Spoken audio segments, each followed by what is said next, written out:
Hello everyone, आज की इस वीडियो में हम भारतीय संविधान की सभी 12 अनुसूची ट्रिक के साथ याद करेंगे। हम आपको ये भी ट्रिक के साथ याद करवा देंगे कि किस अनुसूची में किस चीज़ का वर्णन किया गया है। यदि दोस्तों आप किसी भी कॉम्पिटिटिव एग्जाम की तैयारी कर रहे हो तो इस वीडियो को डेफिनेटली कंप्लीट वॉच करना, क्योंकि अक्सर विभिन्न कॉम्पिटिटिव एग्जाम में यहाँ से क्वेश्चन पूछे जाते हैं।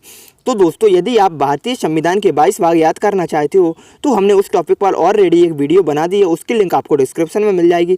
जैसा कि आपको पता होगा, भारतीय संविधान को 22 भागों एवं 12 अनुसूचियों में बांटा गया है। तो आज की इस वीडियो में ये सभी 12 अनुसूचियाँ आपको ट्रिक के साथ याद हो जाएंगी। जो सबसे पहली अनुसूची है उसमें राज्य और केंद्र शासित प्रदेशों का उल्लेख किया गया है। तो दोस्तों सबसे पहले भारत का विकास करने के लिए भारत में राज्य और केंद्र शासित प्रदेश बनाए गए, तो पहली अनुसूची में उनका उल्लेख किया गया। तो इसकी ट्रिक यही हो गई, यदि भारत का विकास करना है तो उसको पहले राज्य और केंद्र शासित प्रदेश में विभाजित करना होगा और उनका उल्लेख किया गया है। तो दोस्तों अब दूसरी अनुसूची है, उसमें पदाधिकारियों के वेतन भत्तों का उल्लेख किया गया है। अब दोस्तों हमने भारत का विकास करने के लिए भारत को राज्य और केंद्र शासित प्रदेशों में बांट दिया। अब उस केंद्र शासित प्रदेश और राज्यों में हमें पदाधिकारी भी लगाने पड़ेंगे विकास करने के लिए। तो दोस्तों उन्हें वेतन भी देना पड़ेगा, भत्ते भी देने पड़ेंगे। तो अब दूसरी अनुसूची में पदाधिकारियों के वेतन और भत्तों का उल्लेख है। सबसे पहले हमने क्या किया, भारत के विकास के लिए भारत को राज्यों और केंद्र शासित प्रदेशों में बांट दिया, यानी कि उनका उल्लेख कर दिया, उनके बारे में बता दिया। उसके बाद दोस्तों उनमें पदाधिकारी लगा दिए तो उनको वेतन भी देना होगा। दूसरी अनुसूची में उनके वेतन और भत्ते के बारे में हो गया। अब तीसरी अनुसूची में है पद ग्रहण के समय ली जाने वाली शपथ। अब दोस्तों हमने पदाधिकारी तो लगा दिए और उन्हें वेतन और भत्ते भी दे दिए। यदि दोस्तों उन्होंने भ्रष्टाचार किया और विकास नहीं होने दिया तो दोस्तों उन्हें हमें शपथ भी दिलानी पड़ेगी। तो तीसरी अनुसूची में क्या हो गया, उन्हें शपथ भी दिलानी है, पद ग्रहण के समय ली जाने वाली शपथ का उल्लेख। तो दोस्तों हमने जो पदाधिकारी नियुक्त कर दिए उन्हें ईमानदारी से काम करने के लिए शपथ भी दिलानी होगी। तो तीसरी अनुसूची में उन्हें शपथ की बात हो गई। पहले में क्या हो गया, भारत के विकास के लिए भारत को राज्यों और केंद्र शासित प्रदेशों में बांट दिया। उसके बाद उसमें पदाधिकारी लगाए, उनको वेतन और भत्तों का वर्णन कर दिया दूसरी अनुसूची में। तीसरी अनुसूची में उनको शपथ भी दिला दी। अब दोस्तों जो चौथी अनुसूची है उसमें राज्यों का राज्यसभा में प्रतिनिधित्व का वर्णन किया गया है। अब दोस्तों राज्यों का यदि आपको विकास करना है तो राज्यसभा में उन्हें सीटें भी देनी होंगी, तभी राज्यों का चारों ओर से, चौथी से याद रखना, चारों ओर से यानी कि चौमुखी, चारों तरफ से यदि राज्यों का विकास करना है तो राज्यसभा में उन्हें प्रतिनिधित्व यानी कि वहाँ पर सीटें भी देनी होंगी, उनका प्रतिनिधित्व करने वाला भी कोई होना चाहिए। तो इस प्रकार याद कर लेना। अब दोस्तों जो पांचवी अनुसूची है वो है अनुसूचित क्षेत्रों और अनुसूचित जनजातियों का उल्लेख। पांचवी अनुसूची में अनुसूचित क्षेत्रों और अनुसूचित जनजाति का उल्लेख किया गया है। अब इसको कैसे रिलेट करना है, जब भी दोस्तों चुनाव आते हैं तो नेताजी लोग आते हैं, वो कहते हैं हम अनुसूचित क्षेत्रों में ये विकास कर देंगे, अनुसूचित जाति जनजाति के लिए हम ये काम कर देंगे। तो दोस्तों इस प्रकार याद कर लेना, पाँचवीं से 5 में एक साल में मतलब 5 साल में एक बार चुनाव आते हैं और यहाँ से याद रख लेना इनके विकास की बात करते हैं नेता। तो दोस्तों इस प्रकार रिलेट करना डेफिनेटली आपको याद हो जाएंगे।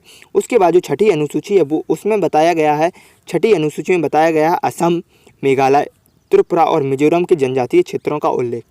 अब इसको कैसे याद रखना है दोस्तों, असम की चाय आपको पता होगा पूरे विश्व में प्रसिद्ध है। तो असम की चाय है कैसी, अच्छी, अच्छी से याद रखना, छठी छठी अच्छी, छठी अच्छी, इस प्रकार। और यदि आपको असम याद आ गया तो बाकी आप सारे राज्य रिलेट कर सकते हो, मेघालय, त्रिपुरा, मिजोरम। तो दोस्तों इसको ऐसे याद रख लेना, असम, मेघालय, त्रिपुरा, मिजोरम, ये 4 या राज्य के नाम याद कर लेना। और जब भी पूछा जाए कि छठी अनुसूची में क्या बताया गया है तो छठी में असम ध्यान कर लेना, सिर्फ असम ध्यान कर लेना। असम से हो जाएगा अच्छी, वो भी क्या, चाय, तो छठी अच्छी, छठी, इस प्रकार याद रखना। और असम याद आ गया तो आपको बाकी राज्य भी याद आ जाएंगे, मेघालय, त्रिपुरा, मिजोरम। तो दोस्तों ये छठी अनुसूची हो गई। उसके बाद जो 7वीं अनुसूची है उसमें बताया गया है केंद्र और राज्यों के बीच शक्तियों का बंटवारा। तो दोस्तोों केंद्र और राज्य, हमने भारत को राज्यों में बांट दिया, लेकिन दोस्तों अब केंद्र और राज्यों के बीच रोज़ झगड़ा हो रहा है, यानी कि पर डे झगड़ा हो रहा है, हफ्ते के 7 दिन झगड़ा हो रहा है। तो दोस्तों हमने कहा केंद्र और राज्यों के बीच शक्तियों का बंटवारा कर दो, ये झगड़ा ना हो 7 दिन, तो इसका बंटवारा भी कर दो। तो 7वीं से क्या याद रखना है कि 7 दिन झगड़ा होता था केंद्र और राज्यों के बीच। तो दोस्तों हमने इनकी शक्तियों का बंटवारा कर दिया, इस प्रकार याद रख लेना। अब इस अनुसूची को 3 भागों में बांटा गया है। ए भाग में संघ सूची, राज्य सूची, समवर्ती सूची। दोस्तों 7वीं अनुसूची को 3 भागों में बांटा गया है, संघ सूची, राज्य सूची, समवर्ती सूची। अब जो 8वीं अनुसूची है उसमें दोस्तों 22 भाषाओं का उल्लेख किया गया है। इसकी दोस्तों हमने कोई भी ट्रिक नहीं बनाई है, इसको आप डायरेक्टली याद रख लेना। 8वीं अनुसूची यानी कि 22 भाषाओं का उल्लेख, 22 भाषाओं का उल्लेख 8वीं अनुसूची में किया गया है। आप ये भी नहीं भूलोगे, याद हो जाएगा आसानी से। जब भी आपको याद आए कि 22 भाषाओं का उल्लेख, तो आपको याद रख लेना 8वीं अनुसूची, 8वीं अनुसूची। या फिर ऐसे भी याद रख सकते हो 22 है, 22 में 2 है, वो भी 8 का मल्टीपल है, और जो पीछे का 2 है वो भी 8 का मल्टीपल है। तो दोस्तों इस प्रकार याद रख लेना। उसके बाद जो 9वीं अनुसूची है उसमें बताया गया है संपत्ति के अधिकार का अधिग्रहण।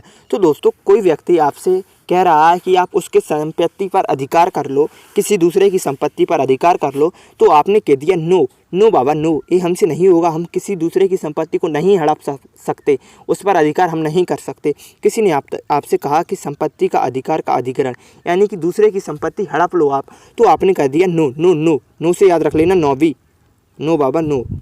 उसके बाद दोस्तों 10वीं अनुसूची में है दल बदल का प्रावधान। तो दल 10 इस प्रकार याद रख लेना, दल बदल 10 इस प्रकार उसकी ट्रिक हो गई दोस्तों।